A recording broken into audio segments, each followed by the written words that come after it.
Welcome, listeners, but take heed. We will say whatever we need to share our knowledge, thoughts, and joy, and even things that do annoy. Before we begin, please be aware, we have a tendency to swear. You have been warned, make no mistake, so join us now. We're for Fawkes' sake. Welcome to For Fawkes' Sake, a Harry Potter book movie compare and contrast podcast. I'm the founder and resident Gryffindor, Ellen. This week, I'm joined by our resident Ravenclaw, Abigail. Hello. And our resident Brit and Slytherin, Max. Hello. That was British and Slytherin at the same time in my mind. It really was. I don't know how you pulled that off, but yes. Let's stay with this theme of slyness and wonderful British energy, and let's fly into the Phoenix flashback. Last week, we covered the first half of Chapter 17, A Sluggish Memory, and the corresponding film scenes. Harry, Ron, and Ginny return to Hogwarts after their holiday, and Harry gets to fill Hermione in on what he overheard between Nazi von Douchebag II and Snape, and finally say, "I told you so." Hermione both agrees that he did, but also still tries to come up with another explanation. The remaining Weasleys at Hogwarts are both starting to regret their relationship choices. The sixth years are very excited to pop their wizard cherries, learning how to apparate, no matter how uncomfortable Harry tells them it is. Harry heads off to another lesson with Dumbledore, where he is disappointed to realise Dumbledore does not share his concerns about Malfoy and Snape, and pouts a little before grudgingly allowing Dumbledore to officially start the lesson, with a recap of where they left off the Tom Riddle story, and how he was received at Hogwarts as an unusually talented and very good-looking orphan. During episode 226, Wizard Cherries, our Potter Pondering was, do you think Dumbledore should have told Harry the truth about Snape and Draco? Hi, this is Jessica calling my Potter Pondering. No, I don't know if... Okay, I'm going to say I'm about 50-50 on this, because I feel like Dumbledore definitely should have shared way, way more with Harry than he did. However, I can say, though, too, that if Harry knew certain things, he would have meddled, but I think Dumbledore should have towed that line a little bit more, of giving Harry a little bit more information than what he did. Because I feel like a lot of it, he acted because he didn't know certain things. And that, I think, caused a little bit more messiness down the road than it would have if he would have not been meddling to try and get the answers himself. And I think that Dumbledore should have been able to see that and been like, here's a little bit more of information, especially with the Draco thing, where he could have been like, I know about it, I'm looking into it, trust me here, I'm not ignoring it, but it's handled, rather than, okay, sure, yeah, no problem. I trust Snape, whatever about Draco. You know, like, he seemed way too nonchalant in his answer that he gave Harry, so it didn't stop Harry from wanting to dig further to get more evidence to prove that he was right about Draco. I think then that would have stopped Harry from feeling like he needed to worry about it because nobody else was. Because not even Hermione and Ron were listening to him at this point. They were just sick of hearing about it. But if Dumbledore would have been the one to say, I believe you, then he would have been like, great, thank you, finally, and he could have moved on. But nobody gave him that. I think there are so many different situations that happen throughout the series where Harry meddles because people kept information from him. And I don't think that Harry needed to be told everything, but because of who he is and what his situation was, he definitely needed to be told a lot more about things that were going on and that directly impacted his life and the lives of so many people that he loved. Hey guys, Jackson here, calling in my Potter Pondering. And yes, I think there's a lot of things that Dumbledore should have told Harry, including the truth about Snape and Draco. I mean, yeah, he had his reasons, but I think a little bit of information would have gone a long way towards helping Harry better. So, yeah, he should have told him. Hey guys, Michaela here. Here's my Potter pondering. Should Dumbledore have told Harry about Snape and Draco?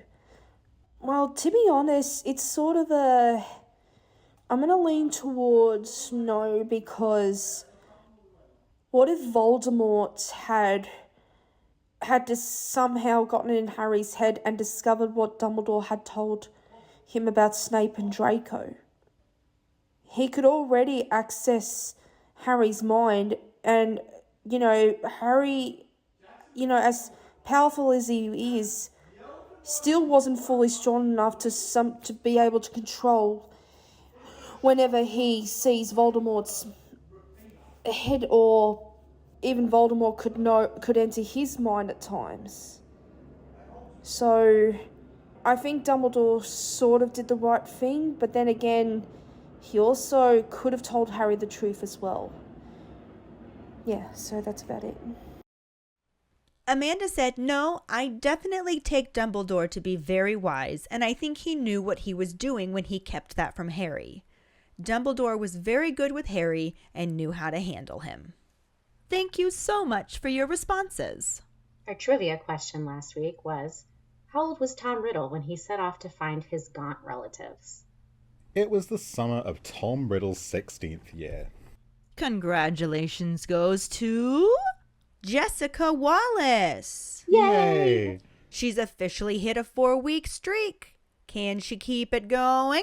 You never know. For now, let's dive into the second half of Chapter 17, A Sluggish Memory, and some corresponding film scenes. Chapter 17, A Sluggish Memory, Part 2.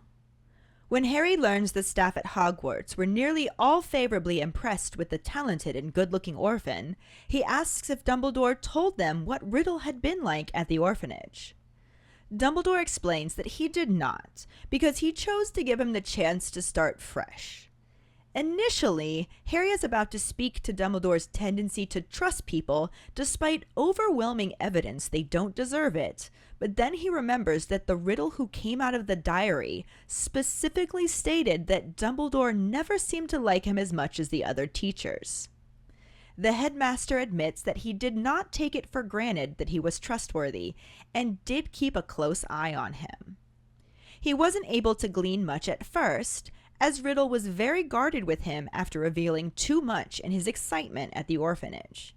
He couldn't take that back or what Mrs. Cole had confided in him, so he was very careful to not reveal more and had the sense to not to try and charm him like he did his colleagues.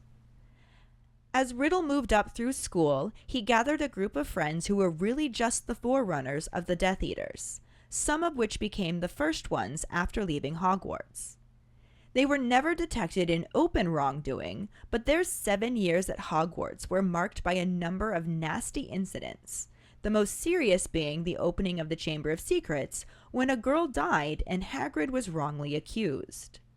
Dumbledore admits that he hasn't been able to find many memories of Riddle at Hogwarts, since the few who knew him were too terrified to talk, so most of what he knows is from after he left Hogwarts. He had to trace those few who could be tricked into speaking and learned that Riddle was obsessed with his parentage. He searched in vain for some trace of Tom Riddle Sr. on the shields in the trophy room, lists of prefects in old school records, and in wizarding history books. Dumbledore speculates that when he had to accept his father had never set foot in Hogwarts, he shed his name, assumed the identity of Lord Voldemort, and began looking into his previously despised mother's line. He only had the name Marvolo to go off of, but did eventually discover the existence of Slytherin's surviving line. In the summer of his 16th year, he left the orphanage and set off to find his gaunt relatives. After sharing this information, Dumbledore stands, holding a small crystal bottle with a swirling pearly memory inside.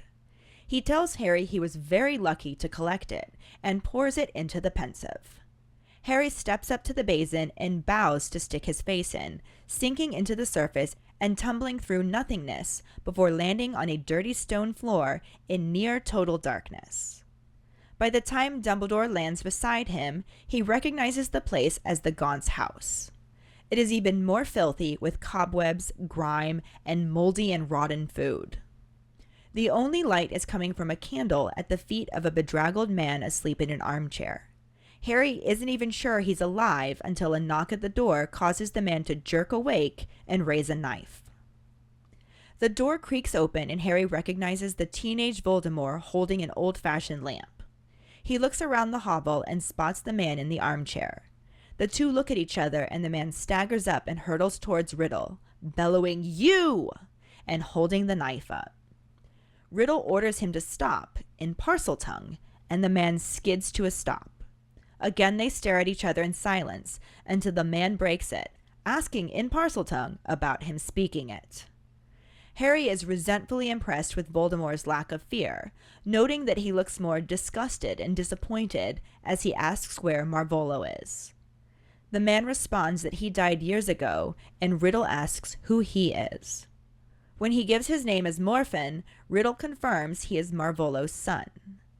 Morphin pushes his overgrown hair off his face to get a better look at Riddle, and Harry notices Marvolo's black stone ring on his right hand, as he whispers that he thought Riddle was that muggle since he looks like him, and Riddle wants to know what muggle he means.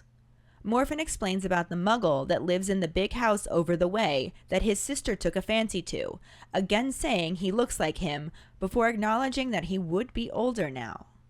Looking dazed, he adds that he left her, saying it serves her right marrying filth.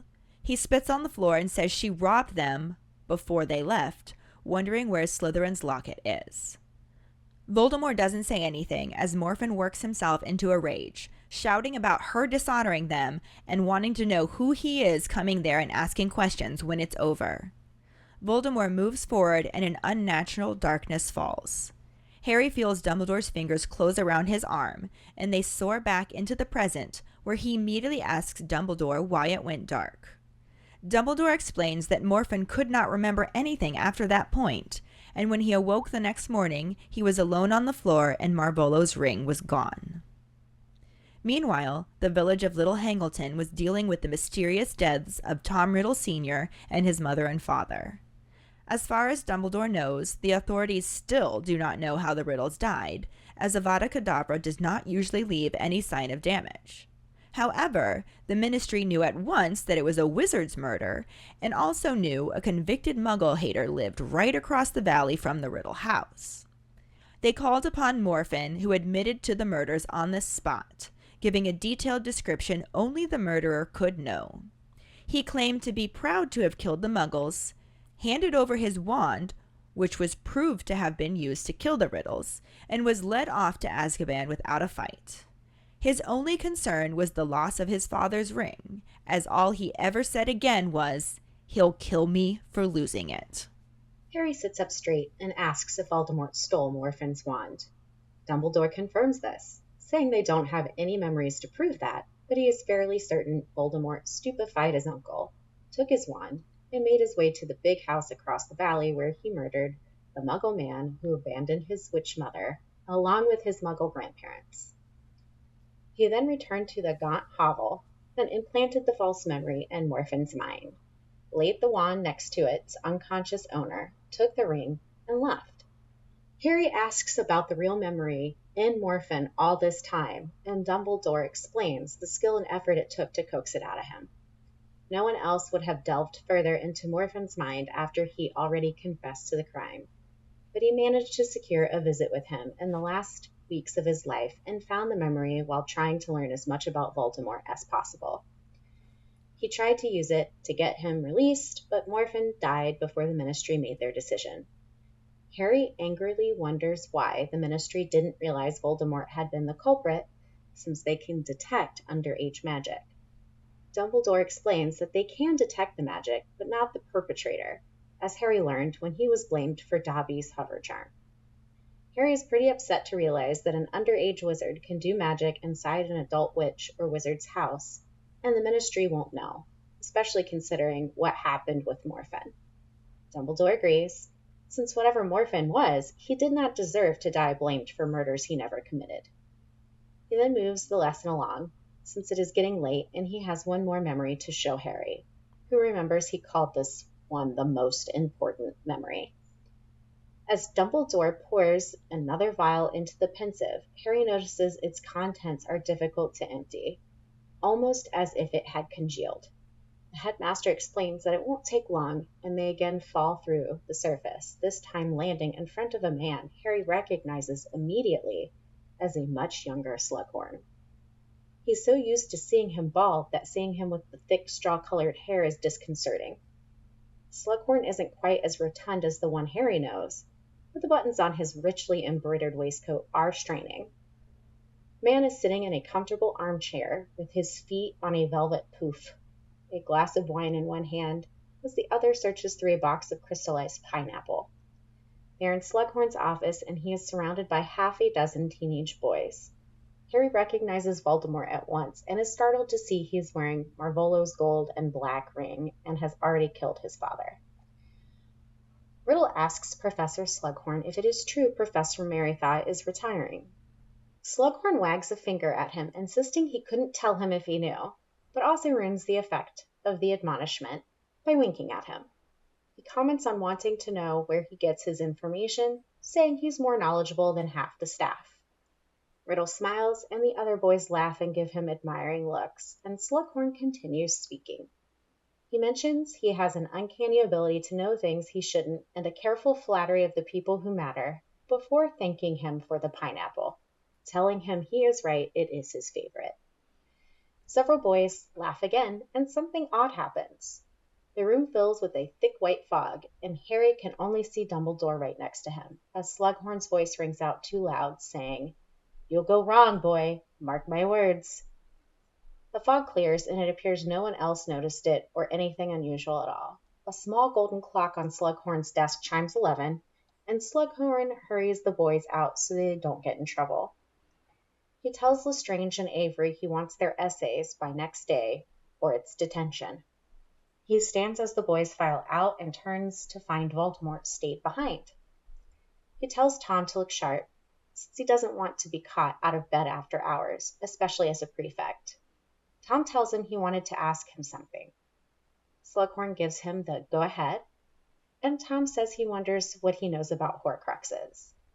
Again, the room fills with the dense fog, and Slughorn's unnaturally loud voice rings out to insist he doesn't know anything, wouldn't tell him if he did, to get out of there at once, and to never mention them again. Dumbledore tells Harry it is time to go, and Harry is surprised that was all there was, since the memory was the most important of all. The headmaster explains that the memory had been tampered with, that Professor Slughorn has meddled with his own recollections. Harry asks why he would do that, and Dumbledore speculates it was because he is ashamed of what he remembers. He also says it was crudely done, and that is good because it shows the true memory is still there. This brings him to the first bit of homework he is going to assign Harry, and he tells him it will be his job to persuade Professor Slughorn to give him the real memory, as it will undoubtedly be their most crucial piece of information. Harry tries to respectfully insist Dumbledore would be better at retrieving it with legilimency or veritaserum, but Dumbledore knows that Slughorn is a very capable wizard who will be expecting both, especially since he managed to coerce this travesty of a recollection out of him. He says it would be foolish of him to try, and would do more harm than good, but he thinks Harry is the right person to penetrate his defenses. He then wishes Harry good luck and good night. Harry is left with no choice but to head out. As he closes the study door behind him, he hears Phineas Nigellus say he can't see why the boy should be able to do it better than him, and Dumbledore replied that he wouldn't expect him to, as Fawkes gives another low musical cry. The movie scene starts on the vials of memories in Dumbledore's office. It shows Dumbledore watching as a memory swirls in the Pensieve just before Harry sticks his face into it. The smoky swirls transition into several figures sitting round a table, one of whom is a slightly older Tom Riddle. He asks if it was true that Professor Merrythought is retiring. As a younger Slughorn chooses a crystallized pineapple, he tells Tom he couldn't tell him if he knew, and thanks him for the pineapple, as it is his favourite. He leans forward and asks him how he knew. Tom attributes it to intuition, and a chiming clock alerts Slughorn to the time. He sends all the boys off, so Professor Dippet won't give them all detention, but Riddle stays behind, tapping the same hourglass Harry had noticed in Slughorn's present-day office. Slughorn tells him to look sharp, since he doesn't want to get caught out of bed after hours. But when Tom merely tilts his head to one side, he asks him if something is on his mind. Tom politely expresses there is, and incorporates enough flattery into the explanation for his question to pique the professor's interest. When Slughorn asks him to go on, Riddle informs him he was in the restricted section of the library the other night, and read something rather odd about a rare bit of magic. He thought Slughorn might be able to illuminate him, but as he is telling him what it was called, the memory garbles and the word isn't intelligible. Slughorn then responds with anger, yelling that he doesn't know anything about such things, and that he wouldn't tell him if he did, and to get out of there at once. The memory fades back into smoky streaks and transitions back into Dumbledore's office, where Harry lifts his head from the Pensieve, and Dumbledore asks him if he was confused. Harry says he doesn't understand and asks what happened. Dumbledore walks towards Harry, telling him that this is perhaps the most important memory he has collected, but it is also a lie. He explains that the memory has been tampered with by the person whose memory it is, Professor Slughorn. Harry wonders why he would tamper with his own memory, and Dumbledore says he suspects he was ashamed of it. When Harry asks why, Dumbledore responds why indeed, before reminding him he asked him to get to know Slughorn. Now that he has, Dumbledore wants Harry to persuade Slughorn to give him the true memory any way he can. Harry doesn't think he knows him that well, but Dumbledore reaches into the Pensieve to retrieve the memory, calling it everything. Without it, they are blind, and leave the fate of the world to chance. When he says he has no choice and must not fail, Harry nervously nods in agreement. What's amazing to me with this movie section is it is one of the few times where, I mean, yes, it is missing a whole huge chunk of this half of the book chapter because we get nothing with the Gaunt family. They just don't exist in the movies. Fuck Voldemort's background story. He's just evil. So all of that is missing. But other than that, this is fairly spot on, aside from the fact that for once the movie went all in and they were like, let's make extra shit up. Let's go extra. Let's do some extra dramatics here. We'll give Riddle more lines. They went for it, and they went for it hard. They really accurately demonstrate how a 16-year-old, or however old Tom Riddle is meant to be, would be charming, could be manipulative to his teachers in a way that the book just can't seem to demonstrate. Well, the book didn't try, even. This is the first time that I feel like I've said, at least in a while, that the movie has more details than the book. Yeah, the movie did do this particular scene better. I'm still really mad that we didn't get any of the Gaunt stuff, but they left it out the first time anyway. They can't really come back into it now. It's true. But holy crap, the way that they did what they gave us was just, all right, okay, you got that. Yeah, you walk away from that scene feeling the importance of that one memory. I mean, definitely just that one memory, since we only got that one memory. But right. But I think I like that they left the other one out, because first of all, I don't know how it would have played. I think it would have been a weird one to see on the screen with the jumping around in ages of Tom Riddle and everything. I think it would have been a bit strange, but I also like the fact that they limit the amounts that you can do this magic as well, of looking into people's memories, and that it was hard for Dumbledore to get Slughorn's one. It can't have been easy for him to get Morphin's one in the book, but he doesn't seem to want to go into the specifics of that either. Mm-hmm. So I think it was well done. I think it was good to make it, this is the one memory. This is all we have to go on. We don't have much more.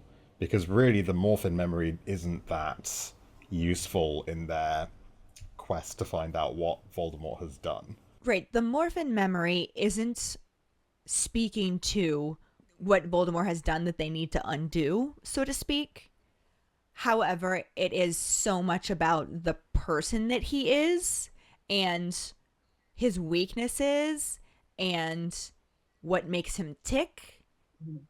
I think also because the movies did show us the whole thing with the riddles ish. We saw Frank Bryce at least.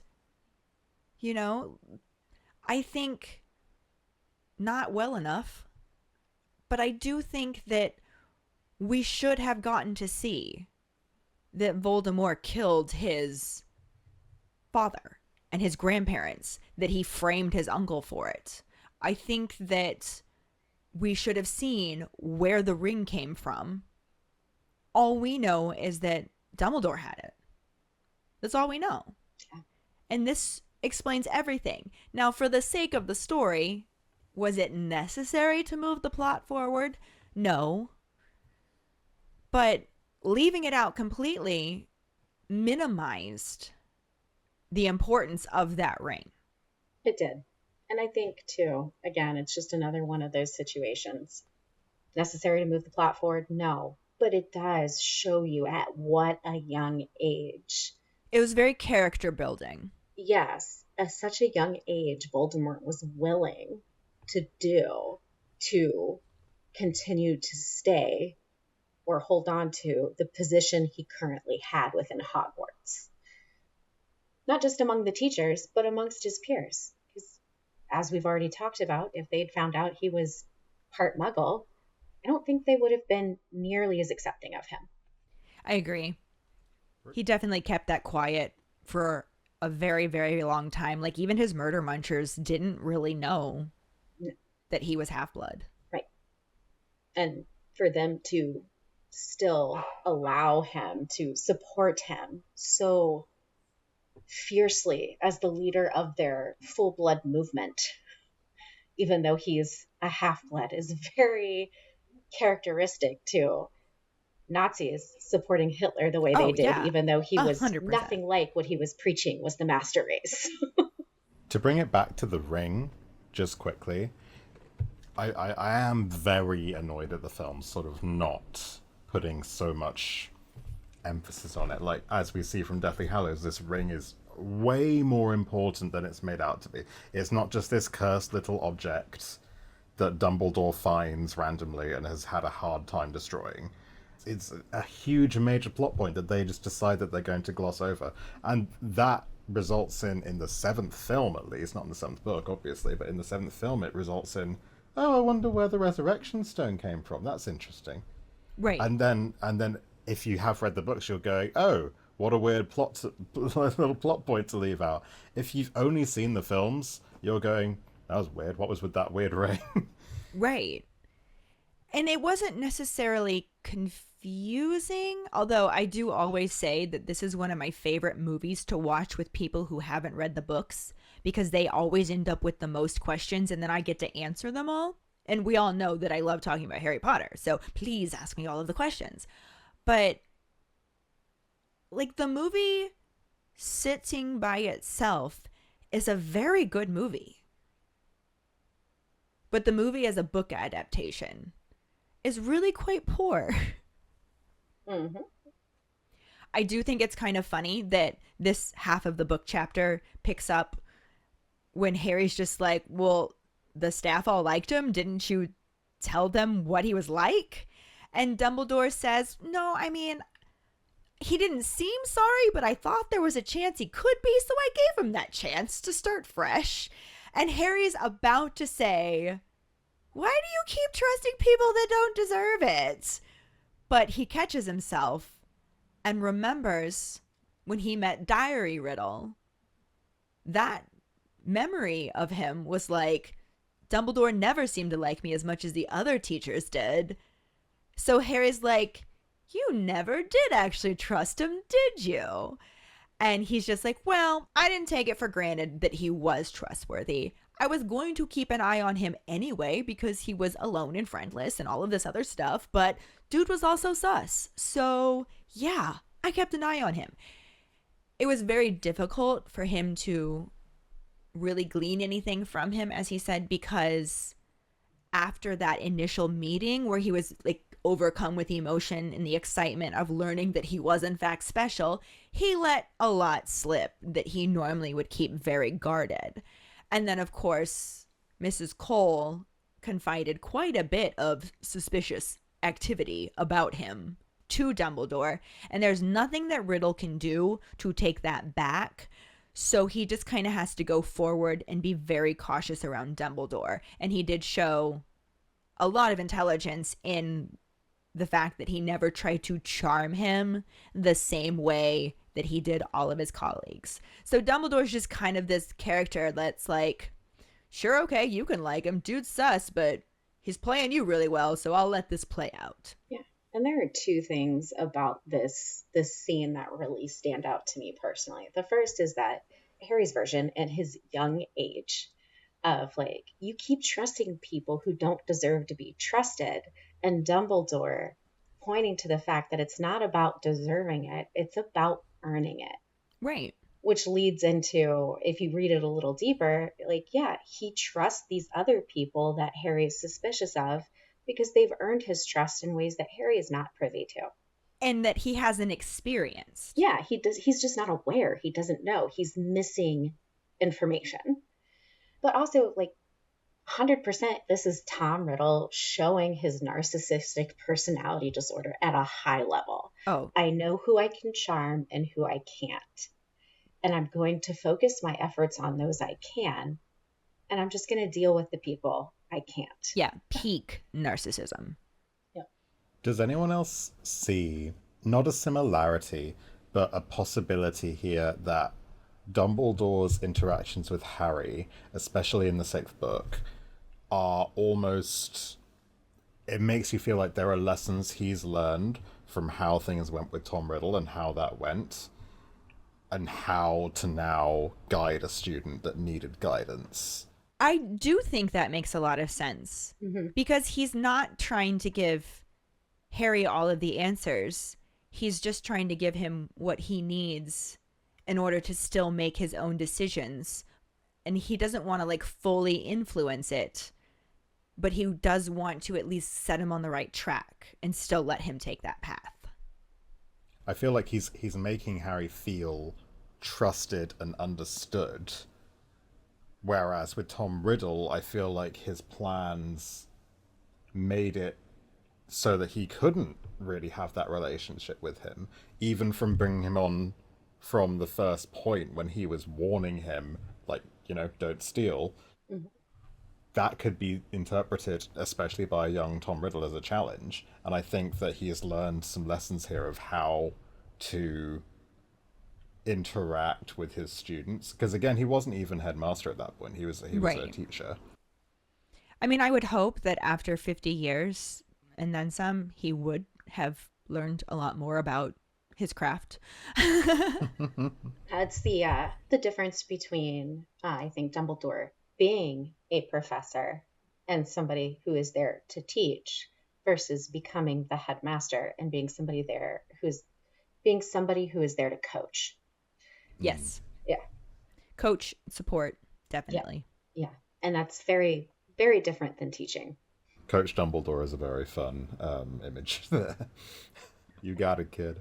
Yeah, but Dumbledore, he's already looked at Tom, and I think he's already made judgments about Tom that he refrained from making about Harry and others in the future. I think he did identify passing judgment on this kid is what prevented me from being involved with him the way that I really needed to be involved with him. Yeah, I think he meant to do what he does now and just wasn't as good at it. Yeah, it's, again, the realization teaching and coaching are different things. Yeah. You can see that he was on the right track. Like, he's identified this child early on as someone who needs support, and he's tried to bring him into an environment where he will get that support. But it just hasn't worked out in the right ways. The child has now become manipulative in the environment and has made the environment not supportive. Well, supportive for himself in completely the wrong way. I think this is actually an instance of, I understand why Dumbledore was giving him that fresh start and letting him find his place, figure out who he is now that he knows all of this. But I think it also is a time where Dumbledore's secret keeping backfired on him, because I do think that the teachers should have known more about his history. As a teacher myself, if I have a student coming in that hung a rabbit from a rafters and you don't tell me that, like, I might have an interaction with that kid that I would never have had otherwise. And I try to treat all of my kids fairly, but when you don't know their history and you don't know what could potentially set them off, it can become difficult to avoid that. And you're never going to be able to treat, like, fairly does not mean equally. You're never going to be able to treat every kid the same. So not letting the other teachers who interact with this child know that there's some potential trauma and damage happening here, I think led to them being more susceptible to being manipulated by him. Bringing it back to Slughorn, if you can imagine that all the teachers have been brought up to speed on this child is clearly traumatized in many ways, and there is a risk here. If Slughorn had understood that information and then had that information when Tom Riddle comes to him and says, I'm interested in this magic, which is about killing people to make myself live forever, that would have been a much bigger red flag than what popped up into his head of, oh, I can tell him about this. Right. This is fine. No, he did not view that as a red flag at all until well after the fact. I don't know how soon after this happened that he tampered with the memory, but I imagine it's after he was revealed to be who he was. Yeah, and probably after Slughorn started seeing those physical changes in his appearance. He's like, oh, I know what he's doing, and I'm the person who made it possible for him to do it. Yeah, I'd be ashamed. Yeah, inadvertently, we'll talk more about this when we get to the real memory, but it was almost like he inadvertently encouraged him to do it. Yes, and you're absolutely right, Ellen. If he had known up front, his response to that question would have looked very different, regardless of how much he wanted to collect talented students. Right, and it wouldn't have looked like the way he modified it to look either, because that modification, when we get to that, we can talk a little bit more about it. But that modification was clearly an embarrassment, hiding it, hastily done, just trying to mask how ashamed it made him feel, is the way I take it. If he had known ahead of time and knew that this was a red flag, he could have had an actual productive conversation with him. Now, ultimately, Voldemort probably also needed therapy, but as we know, there does not seem to be therapy in the wizarding world. So, no, let's just give them dangerous magic and encourage them to make multiple Horcruxes on accident. Whoops. But Dumbledore is just kind of filling Harry in on what he was just able to learn, not full memory-wise, but just like word of mouth type, what he remembered seeing, what the few people who had him as a student or anything kind of remembered about him. And ultimately, he got very popular. He gathered a group of friends who essentially became the first murder munchers. Some of them literally did once they left school.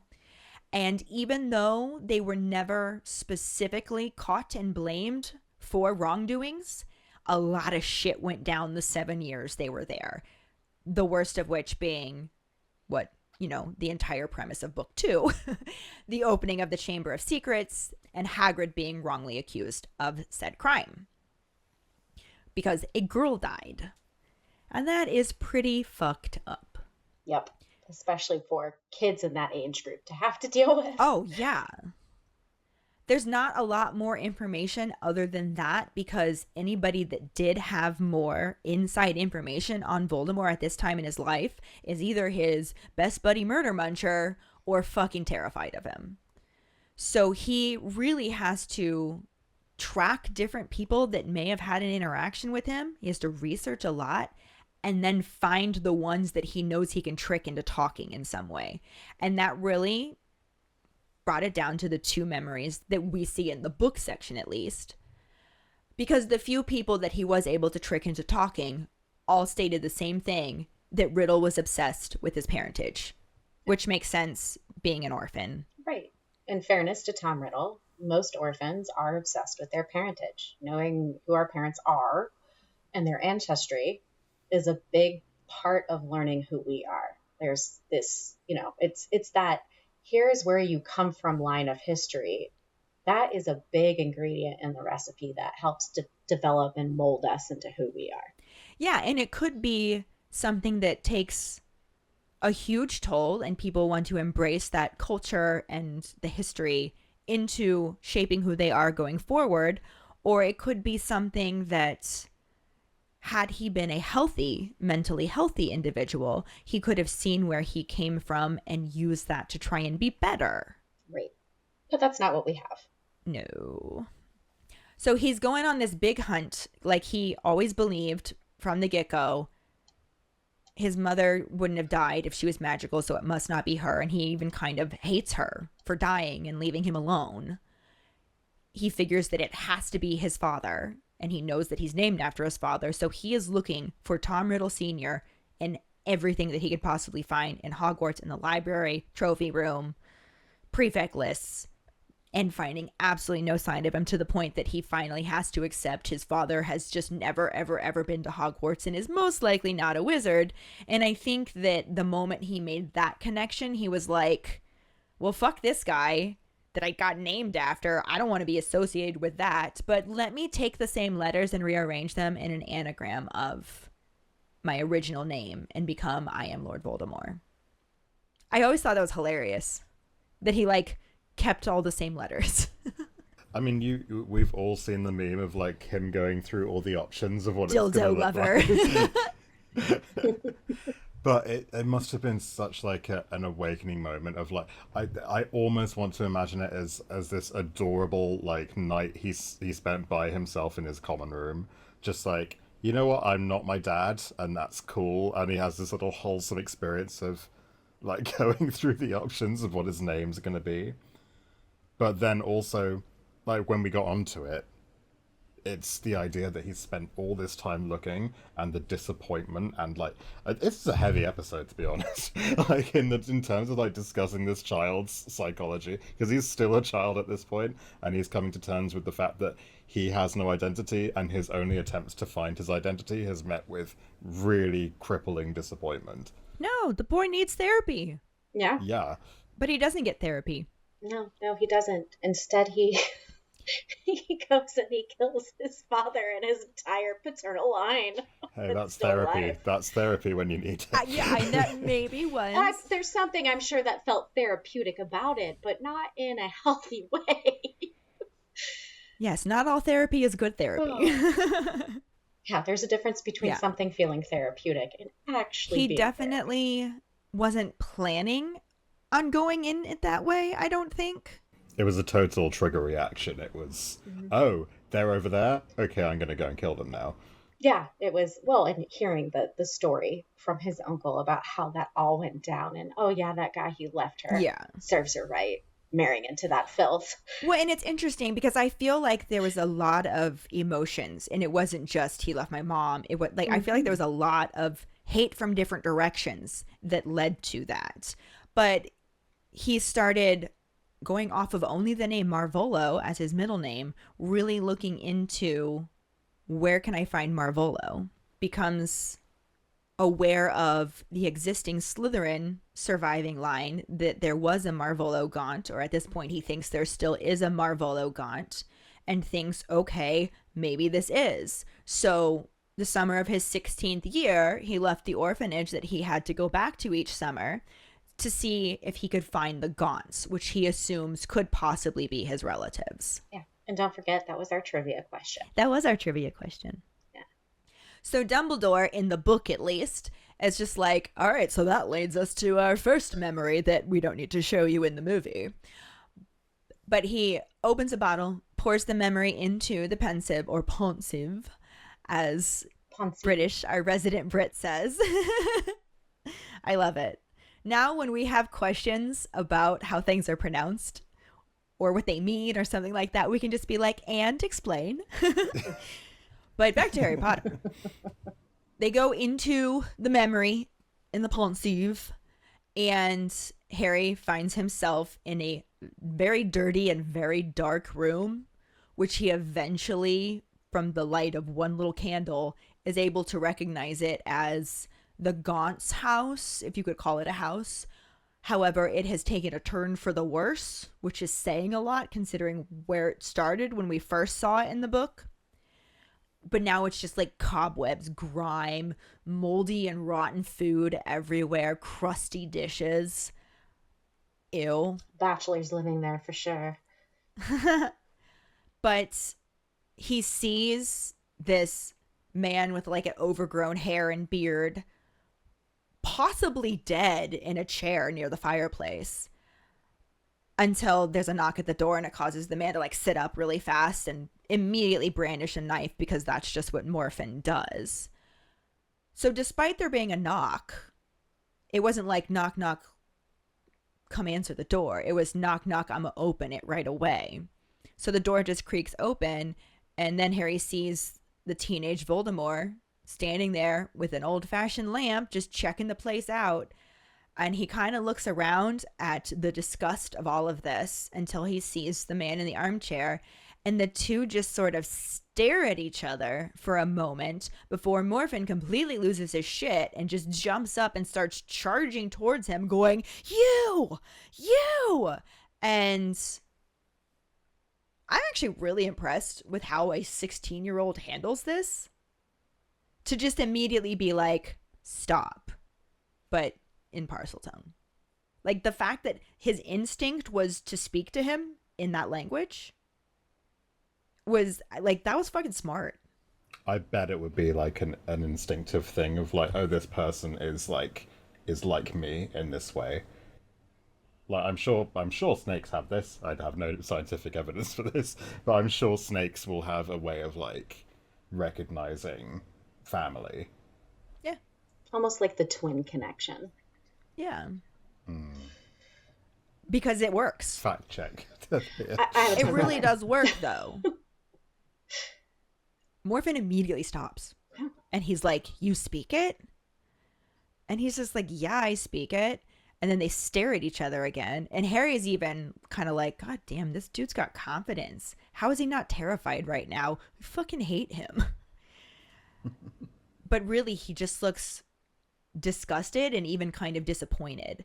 And I think that is one of the things that fueled his eventual murder, is he's finally finding some fucking relatives and they're trash. Yes, that's what I was going to say. One of the disappointing in that, like, I have established myself as this well-bred person, and I'm really learning that I'm not. He's like, I'm handsome, I'm clever, I am intelligent, I am special. I come from this shit? Yeah. Literally. My uncle's living in a hovel. He's gone from, I can't like my father's side of the family because he is useless, he's not even magic. But he's put a lot of emphasis on magic being an important thing, but he's decided this isn't what I'm going to be proud of. I'm no longer my father's son in my eyes. I really hope that my mum's side of the family is going to be something good, though. And then I turned up. God, can you imagine if Marvolo was still alive and Voldemort shows up and meets Marvolo? I think it would have been a very different story. Like, I don't know, could he get past the fact that he was half-blood? Because if he could, that's the son he always fucking wanted. It's a good question. It is a good question. Because Marvolo would have, like, sculpted. And we would have had a very different... Right? That's what I'm saying. If he could have gotten past the fact that he was half-blood, he would have been the worst influence on Voldemort. And Voldemort may not have been so pathetic. Well, he would have had the family. He would have had the one thing that, getting towards the end of the books, that is always the thing that Harry throws in that Voldemort doesn't have. He doesn't have family, he doesn't have friends, he doesn't have real support. He has people who are afraid of him. Yeah, you're alone, and I'm not. But it's not a good family, and they would have been a bad influence, too. Yep. I think that's a really interesting what if. Obviously, it doesn't happen that way, as he ends up learning that Marvolo is in fact dead and he's his son Morphin. And Morphin finally kind of gets his self together enough to just like push his hair out of his eyes and take a closer look at him and be like, I legit thought you were that muggle. You look just like him. And then Riddle's like, what muggle? I want to know more, but I don't really want to know more. So Morphin tells him all about the muggle that his sister took a fancy to, and they ran off together, robbed him ahead of time, and then he just up and abandons her and comes back and lives over in the big house over the way and makes the comment about Slytherin's locket being gone, which not a ton of coherent information in this. So I have to assume that in all of the things that Voldemort did to his uncle, it also had to involve using like legilimens on him or something to get a better view of the story of what happened before moving on, because he obviously knew what he was looking for in Slytherin's locket when he went looking for it. Not that we had that set up for us in the movie. Right. But he just kind of sits there and listens. And then all of a sudden, shit goes dark. And Harry's just like, what the fuck just happened there? And Dumbledore tells him that's the last thing that Morphin could remember. He wakes up the next morning on the floor and Marvolo's ring's gone. Yeah, I bet it's pretty similar to how the fat lady felt after drinking all that monk's wine. Another comparison you can draw here is waking up after a date you don't remember ending and going, what exactly happened? What did I do? It'd be a lot more wholesome if it was just Tom Riddle and Morphin Gordon just drinking. It's okay. Or, you know, We have maybe a they bad had some family. uncle-nephew bonding and went and killed them together. But he can't, because Morphin's his batshit crazy hillbilly uncle. Who They was definitely drank. They did. an amazing frame job right there. Mhm. Like, Frame really job. inspired and brilliant, if not absolutely awful. Yeah, I mean, he makes the perfect patsy. Yeah. A guy who answers the door with a knife is the guy you blame. I wonder if Riddle even knew the history that he had with him. Like, did he read his mind before he decided to do this? Because he stupefied him. Mm-hmm. Maybe he was doing legilimens the whole time. I don't really think he had to do that, because his uncle is very forthright in the fact that he thinks that muggles are filth and that he does not like the Riddle boy or his family. He's very, like, He's openly working racist. himself up in this rage and not really making much sense. He's just, like, yelling random things about her stealing from them and that muggle and where's the locket and... No, he's the racist family member who's just very open about it and also thinks that you should just understand and embrace it. Yeah. Ugh. Mm. But so Dumbledore is explaining to Harry that even though Morphin doesn't remember anymore, and this is the end of the memory, he knows the other side of it from the village of Little Hangleton, where they're like, who the fuck murdered? Or how the fuck did they die? What is going on? But Tom Riddle Sr. and his elderly parents all dead. And this isn't the first time that we heard about this, as it was the beginning of the fourth book.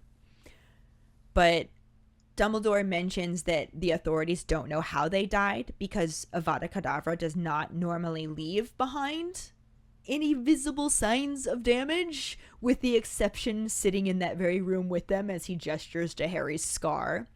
But the Ministry obviously immediately knew that this was a wizard murder, and they also knew a convicted muggle hater lived just over the valley, and they went right to him and were like, dude. And Morphin's like, yeah. And he even gives this detailed description of how he did it, things that only a murderer would know. So they're like, well, obviously. And God, along with that description, he talks about how proud he is to have killed the muggles. He willingly gives them his wand and they test it to see that it was in fact the wand that committed the murders. And then he just like goes to Azkaban willingly. So no, they're not going to investigate it further. Case closed. Right. And there's part of me that's like, no, that old adage, like, if it's too easy or it seems too good to be true, it is. And I'm like, I get it. I understand why you're not looking to it. It feels like this crazy dude who's very open about his prejudices is totally proud of what he's done, and he is totally proud to own it. At the same time, we've talked about how they can also tell that somebody was performing magic who was underage. And that doesn't lead to any questions? Apparently not. You'd at least want to know, okay, but did you do it by yourself? Because there's other magic here we can't, or at least you haven't, explained to us. Well, maybe the suspicion just isn't there. Like, if we're looking at this from the outsider's perspective, we know that there is this link between Voldemort and the Gaunts. We know that there is a lineage here that's been extrapolated. But to everyone else at the Ministry, to even Dumbledore, because he probably doesn't know yet, Morphing Gaunt is the last one. He doesn't live with anyone. It's not like he's going to have any friends. He is just a crazy man who's going to snap at some point. I don't know why they just let him live in that house on his own, near the people he was definitely going to kill one day. But, it was an inevitable conclusion to his life. Mm-hmm. What I think is really interesting is there is definitely, maybe not a full plot hole, but there are some holes in the whole concept of the trace. Maybe it's been vented instead of fully holed out. But you would have to assume that they would have been able to trace Tom Riddle Jr. killing these muggles because the trace is on him and he's performing magic and he was in a muggle household. But they don't know for sure that someone wasn't with him. So they must be assuming that Morphin was the one performing the magic and somebody underage happened to be with him, but they didn't bother looking into that. Yeah, I don't know, maybe this is the Ravenclaw in me, but it just feels like they were very lazy about it. Like, come on, there was a minor here who was fucking around and waiting to find out. Why aren't you curious about that? Well, they weren't. I thought that it worked through... I may be remembering the book explanation wrongly, but I thought it was if they knew there was a child in a household and magic happened, like with Harry, they just assume it's the child. So they can tell magic is happening, but they can't tell how or who. So if they could just tell it was happening there, they wouldn't have thought about it? I don't know.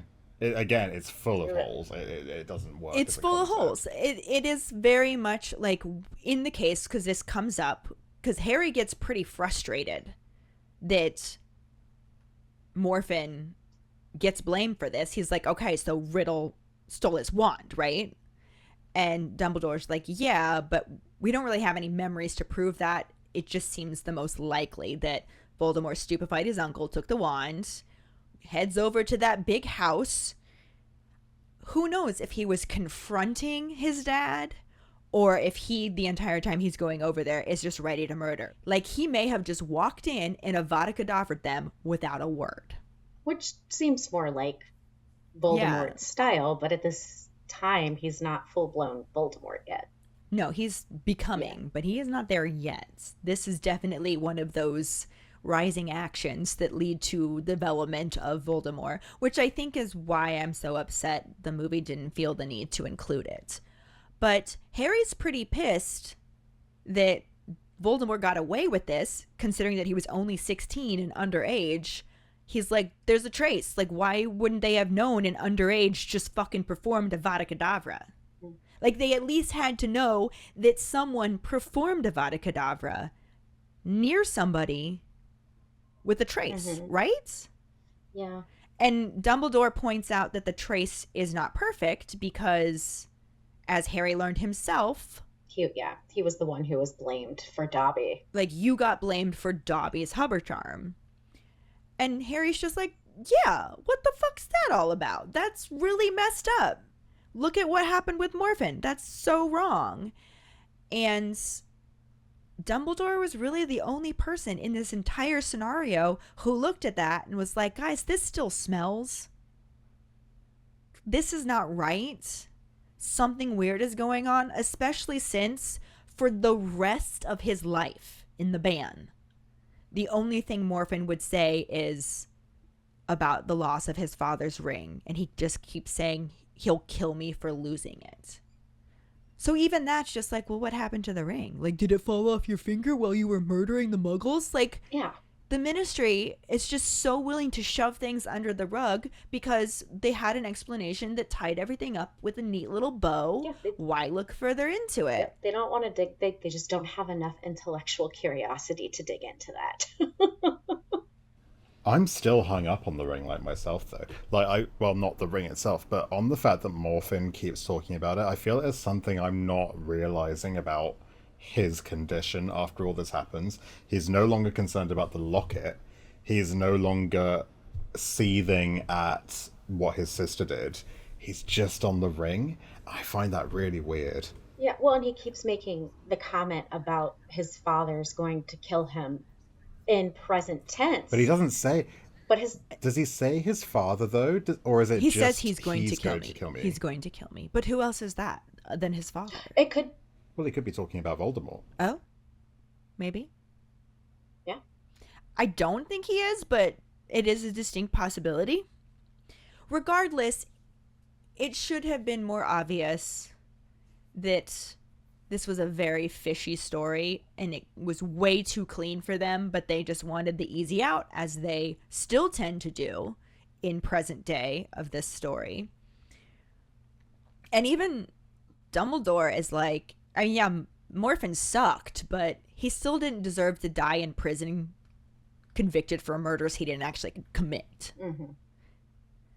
And then he's just like, okay, but we got to move this along. I got one more memory. And Harry's just like, oh, that's right, the really important one. And Dumbledore pulls a vial out of his pocket, goes to pour it into the pensieve, and Harry is noticing as he's trying to pour it that it's not pouring like the other ones were. This one is not as brain jizzy as the previous ones have been, and it looks almost like it's congealed. A little bit more like Jell-O. It's all pulp, no juice. Yes. And Dumbledore does not explain anything about that at this point. Just says that this isn't going to take long. So they go back in. This time they're in a much younger Slughorn's office. He's actually got hair because he's bald in the book. Still a grand mustache, not as grand. Still pretty big, not as big. And also still collecting people. So he's sitting in his office surrounded by about half a dozen teenage boys, one of whom teenage Voldemort. And Harry's really surprised to see that he's already wearing Marvolo's ring. So he's already killed his father and grandparents at this point, and framed his uncle. And now he's just casually back in school. You know, triple murderer. No big. But Slughorn is sitting back in his armchair, feet up on a poof, glass of wine in one hand, box of crystallized pineapple in the other. And while he's trying to choose his perfect piece of crystallized pineapple, Riddle, teenage Voldemort, says, "Is it true Professor Merrythought is retiring?" And this is when, like I said at the beginning of the compare and contrast section here, we really start to see the connections between the book and the movie, because spot on for how this scene happens. Except that the movie takes it up a notch. Maybe 2 notches. So he wants to know if it's true Professor Merrythought's retiring, and Slughorn's just like, I couldn't tell you if I knew. But then winks. And he does ask him where he gets his information and calls him more knowledgeable than half the staff, which is a direct ding. The movie absolutely has him say that. But then the movie goes on and has him give that creepy fucking response. Intuition. And he looks so smug as well when he says it. It's, oh my god, his face is so punchable there. Yeah. But it's really creepy. I think it's a hint, possibly, at like he's started to experiment with Legilimens as well, of like he's going round the school and he is learning things which he has no other way of learning. Oh yeah, well, considering that we were speculating that he legilimenged his uncle, absolutely he's going around doing that to the teachers if he has that ability. Yeah, I agree. At some point also, in this like point, he's going to start experimenting with the idea of being like a Slytherin, and that'll be coming from, I assume, his interaction with not when I say a Slytherin I mean like A literal, family-wise, a yes. literal Slytherin, and that'll be coming from his interaction with Morphin when Morphin's talking about Slytherin's locket. And I find that so creepy to think about, of like his mind like unlocks, like this sort of cog turns and he's like, oh, I get this now. This is my Yes. higher purpose in life. I'm actually like the reincarnation of this amazing wizard. Yeah. Amazing, right. But in the book, he just smiles. He doesn't say anything. He just smiles. I liked the movie's version better. And I don't get to say that often. Yeah, I don't either. But you're right. This is, or I should say, I agree with you. This is so much better than what the book gives us. And then another difference, which I don't really know was necessary. You got the boys there with him, and they're all looking at him admiringly. And I feel like that maybe kind of happened in the movie, but it wasn't something that was forefront in my mind when I was watching it. But then Slughorn says that Riddle has an uncanny ability to know things he shouldn't. And with his careful flattery of the people who matter. But before he finishes that sentence in a normal factor, the entire memory goes white. And you just hear Slughorn's voice far too loud saying, "You'll go wrong, boy, mark my words." And I feel like the movie left this part out completely. They didn't include this aspect of the modification. And I feel like I like that the movie didn't do that, because this made the memory modification seem way more suspicious. Yeah. The book's version of just the modification, it's much more obvious. Because the tone of Slughorn's voice did not match the tone in the room at all. And then, of course, everything going white is very sus. No, the movie makes it seem more like it's a repressed memory because there are just certain things you can't hear. Right. And I liked that. But it really does line up well. Because then you have like a golden clock on Slughorn's desk chimes. It lets him know it's 11. Slughorn's like, oh my goodness, you better leave. It's getting late. I don't want you to be in trouble for out of bed. In the book, he does specifically tell two of them, so we get their names, probably just to show that they're names we recognize, Lestrange and Avery, that he wants their essays by next day or they'll get a detention. And then they all leave, except, of course, Voldemort. Again, exactly how the movie does it, minus the giving us the other boys' names, essentially.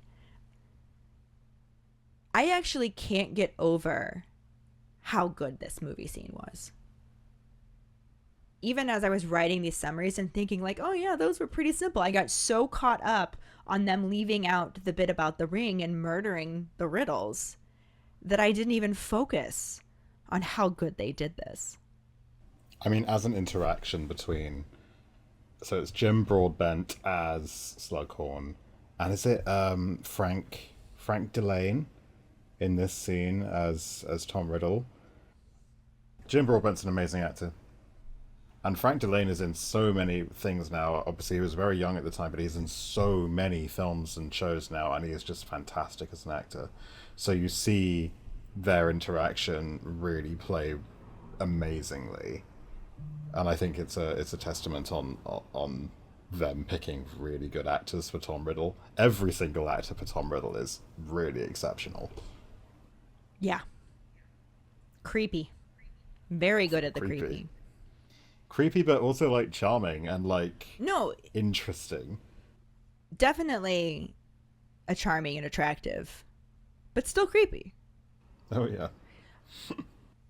And in both the book and the movie, Slughorn's just like, look sharp, you don't want to be caught after bed after hours. And then Tom's just like, well, I wanted to ask you something. Slughorn's just like, go ahead. In the book, Tom just jumps right into being like, what do you know about Horcrux? And I really think this should have been a huge red flag to Slughorn. It absolutely would have been if he had any inclination of some of the shit that Riddle was getting up to in the orphanage. But he just jumps right into it. There's no manipulation. There's no careful flattery, as he says that he does, which the movie did do. Yeah, the movie version makes more sense because even if you don't know his background from the orphanage, just having somebody go, hey, what do you know about Horcruxes? Like your first response for like, wait, where did you learn about that? What happened? Why are you asking me about this? I'm no longer at ease with you because you're asking me about this very forbidden and dark thing. In the movie, he prefaces it with, oh, I was in the restricted section of the library and I just happened to come across these things and I'm just curious to know more. And you're one of the smartest professors I know. Can you help me understand this thing more? Yeah, I get how that tricked him. Brilliant. Because then they go into it more, and he gets out. Obviously, this is later on when we see the full memory. He Slughorn does get out that this is a bad thing, and he thinks he's having this in-depth discussion with Tom Riddle when he goes, you know what would do this to your soul, like you know that murder is a bad thing, and he's going, yeah, definitely, I get it, yeah, I'm with you, bad murder, not gonna do that again, or I am, because I already have. I've got some bad news. I've already done at least 3. About that, it turns out it's not as bad as you think it is. He's also already created a Horcrux. Yeah. Has he? I didn't know that he already had. Or is this him possibly? I hadn't considered that. Is he created a Horcrux and is now trying to find out what he's done because he has no idea about it? Yeah, it was an accident. he wanted Slughorn's opinion on creating more. Oh. That's what this conversation was about. Oh. Okay. Oh, of course, because he says, how many times could you do it? Because he's gone, oh, I've made this first one, and then I wonder how many. And Dumbledore does specify that at some point in the book, so we'll get to it. Okay, great. But that's interesting. I hadn't considered that, so there you go. Yeah, how many times can you do it? As many times as your soul can bear. Well, he hasn't got one, no. so. That's right, it's gone. How about 0? You can do it 0 times, Tom Riddle. But it's just really interesting because I liked that careful flattery and manipulation and ease into it. And in the book, he's just like, tell me about Horcruxes, yo. And again, that memory does the white fog fill it all up, and you got Slughorn just really loudly going, I don't know anything, I wouldn't tell you if I did. Get out of here at once, and I never want to hear you mention him ever again. And that is the end of the memory. It's fine. It gets exactly the point across that we need to get, that this was a memory. Tom Riddle was looking for information. Slughorn modified the story. In which, did he give it to him or not? We need to know. It got it across. I never would have had a problem with this if I hadn't seen the movie do this one thing better. They set the scene really well as well. The whole playing with the hourglass, and then the voices just being that little bit muffled in those instances. And even just the camera work of it being dimmer and really grey, they really put across that this is a malevolent, weird thing that's being talked about. Yeah. And it's just really well done. It's like, I mean, Half-Blood Prince is probably one of the better movies for camera work anyway. And managing to get across the darker themes in the story. But it is just a fantastic scene. And honestly, I even kind of like the way they wrap it up, because at this point, it's the end of the memory. It's been modified to white fog done. Dumbledore grabs Harry's arm, pulls him back out of the pensive. They end up back in his office. And Harry's just like, what the fuck was that? And Dumbledore says, well, obviously, this was modified. And explains that Professor Slughorn messed with his own memory, and Harry wants to know why he'd do that. And it's because Dumbledore figures it's because he was ashamed of what he remembers. And also points out that it was crudely done. So that's good because it shows the true memory is still there. I think that the way the movie did this shows that it was still crudely done because it just sort of like muffled out. You could still almost hear it, but not really. It was more like he was trying to suppress that part of it as opposed to cover it up. So it still very much gave that appearance that the true memory was still there. I also kind of like the fact that when he did modify it, like you could see how it wasn't lining up with his mouth. You're like, yeah, this is not how it happened, man. Like you clearly, something's going on with this memory. I like the idea of Slughorn going, look, I don't remember what it was he asked me about, but whatever I did tell him about, I was angry and I didn't do anything wrong. Like this is the entire, like, the defense of himself. And I understand this man's pain and awkwardness and embarrassment, but you gotta pick a line. You can't be angry about it, but also not really remember. Right. But I do like the fact that in the movie, instead of explaining that it was modified and blah, blah, blah, blah, Dumbledore just called it a lie. It was simple. It was to the point. It worked really well.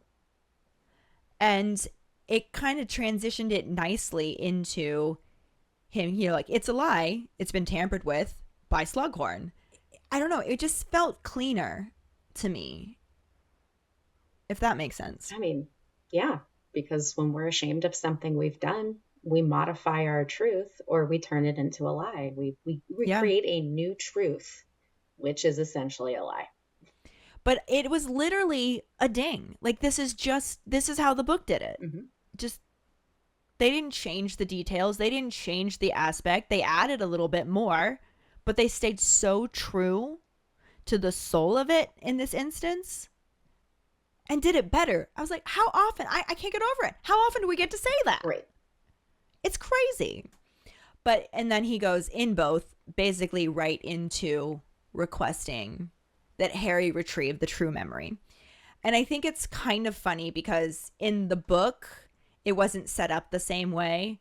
It was just like, this is your homework, Harry. You're going to go get this memory, the real one, for me. And Harry is just like, I really think that you'd be better at that. Like Legilimens or Veritaserum, come on. And Dumbledore's just like, nope. It was like, it was already a bitch to get this one from him. He's never going to trust me again. But he likes you. He wants to collect you. You can manipulate this out of him. And he never really explains that to Harry. He just says, I think you're the right person for it. The movie has him explain it. In the movie, he's literally like, you know how I told you to get close to Slughorn, to let him collect you. This is why. This is what I've been setting you up for. But even Harry actually is the one who says that. He says, you told me that Slughorn wants to collect me. Do you want me to let him? That's the whole thing. So it's nice that it's... Well, I don't know if it's nice. It's a more interesting dynamic for Harry and Dumbledore to be hatching a plan than for Dumbledore to go and do this. This is your homework for tonight. Which is interesting because he hasn't given me any more homework. Right. No, I do feel like it does feel more like Harry is in on it for this one in the movie. And Dumbledore is being so fucking dramatic about it. Like, this memory is everything. And without it, we are blind and leave the fate of the world to chance. Like, it's just so dramatic. Very un-Dumbledore-like. Especially since Dumbledore definitely already knows this is Horcruxes. Oh, no, Everything he has absolutely done does. to this point is definitely that. He is looking for the confirmation, though. He is being Hermione-ish about it. He wants the proof. Because he feels like if he is definitely right about this, if this proves he is right about the fact that in this instance he's looking to see that Voldemort really did create more than one, then he feels much more confident in all of the things that he had to predict without being able to find the evidence. So that whole, we have no choice and must not fail, Harry is like, okay. And he's really nervous, but that's how the movie section ends. He nods and agrees that he needs to do this.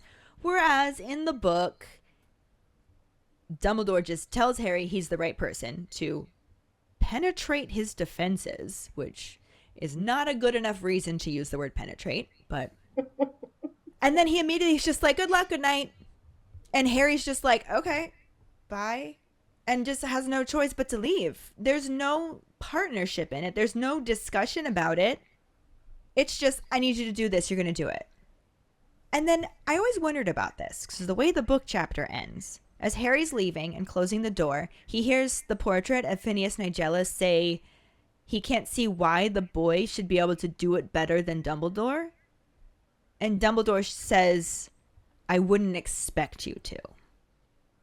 And then Fawkes gives another low musical cry, like he gave when Harry said he was Dumbledore's man through and through. So is this Dumbledore showing Harry that loyalty? Believing that he can do it? It's a great Potter pondering. I don't know. I see it as possibly a loyalty thing. I think it's even broader. I think it's a loyalty towards, I don't know, anti-elitism. Like Phineas Nigellus is famously an elitist. Like, he doesn't believe in the abilities of the students. He doesn't believe in the abilities of people who aren't pureblood. So maybe it's less a loyalty towards Harry and maybe a broader acceptingness of the power of wizards who aren't. No, I think you're onto something. I think it's Dumbledore's way of saying you wouldn't understand because to you it's about lineage. But magic has nothing to do with that. That's why we have full-blood people who come from two Muggle parents who end up being magical. Especially since, like, possibly the last time people were really underestimating non-pureblood wizards ended up with Voldemort being a thing. I also have to wonder if Phineas Nigellus ever had any kind of trusting bond with a student. That a student would confide in him or vice versa. Because his standpoint would have been like, you're too young and dumb. I don't care what lineage you come from. Yeah. You're still too young and dumb. But we already kind of talked about the actors in this section. What did you say the name of the actor was that played teenage Voldemort in the scene? Is it Frank Delane? Yeah, Frank Delane. I don't know if that's how you pronounce his name. It's Dillane, and I think that's Delane. Yeah, he was very good. I haven't seen him in anything else that I'm aware of. Knowing the stuff he's in now, so he's in Renegade now, he's in one of the Walking Dead spin-offs. He's a great actor. He really is fantastic. Mm-hmm. And then, of course, Jim Broadbent, who obviously we've talked about, Harry, Daniel Radcliffe, obviously we've talked about, and Michael Gambon as Dumbledore, obviously we've talked about. Other than that, nobody in the scene. So I think we can move on to the Potter Pondering, which we just decided at the very end of that section that should be Why do you think Fawkes gave the low musical cry when Dumbledore tells Phineas Nigellus he wouldn't expect him to understand why Harry can get the memory from Slughorn better than Dumbledore? Find the post on our Facebook page and share your thoughts, or call us at 216-526-6792 and leave your response as a voicemail. Make sure you start off telling us your name and then go into your answer. Don't forget you can also stitch your response on TikTok. We really look forward to reading, hearing, and seeing them. That will bring us on to this week's Wizarding Word, and that is that James and Oliver Phelps, which is Fred and George Weasley, for those of you who don't know, they are set to host a new baking competition series, previously mentioned as a wizard word, Harry Potter, Wizards of Baking. Again, we have an article for this that we'll share on Facebook, so you can check it out for yourself. We did tell you quite a bit about the plan for this baking series previously, so you can maybe go back to that episode and find more about it, or check our Facebook for the article about that one. But it is going to be the Harry Potter themed show that's going to air on the Food Network and be available to stream on Max. And apparently now we know that it's going to be hosted by Fred and George, and that's fucking awesome. I love those two. Mm-hmm. So I think it's going to be fun to get to see them as themselves, but doing something Harry Potter related. So I wonder if anyone else has done a Harry Potter themed cooking show, Ellen. Can you think of anyone that's maybe done this before? I don't know. This week's trivia question is, what states that the antidote for a blended poison will be equal to more than the sum of the antidotes for each of the separate components? First one who responds with the correct answer and the code word #Hermione knows will get a sticker. Another way to get a sticker is to rate and review us through iTunes. If you don't have an Apple account, then you can write us a recommendation on our Facebook page. Make sure to email us at foxsakepod@gmail.com to let us know you did, and we'll get back to you to figure out which sticker you want and where to send it. Don't forget to find us and follow us on Facebook, Instagram, Threads, and TikTok at FoxSakePod. Following us on Podbean at FoxSakePod will get you the episode as early as possible and give you a leg up in answering the trivia question. You can also go to our website at forfoxsakepodcast.com to check out our For Fox's Sake and Harry Potter related merchandise for sale. Don't forget to subscribe to our YouTube channel, where we post our weekly podcast episodes, cooking show episodes, vlogs, bloopers, and other random videos. If you would like to become a patron, you can find us on Patreon at FoxSakePod. Patronage starts at $2 and will get you some awesome perks like For Fox's Sake swag, access to our Discord channel, chats, and more. Check out our page for details. Any support you can give is greatly appreciated. And join us next week when we talk about the first half of Chapter 18, birthday surprises, and the corresponding film scenes. Thanks for listening. We hope you hear us again. I'm Abigail. I'm Max. I'm Ellen, and we are For Fox's Sake.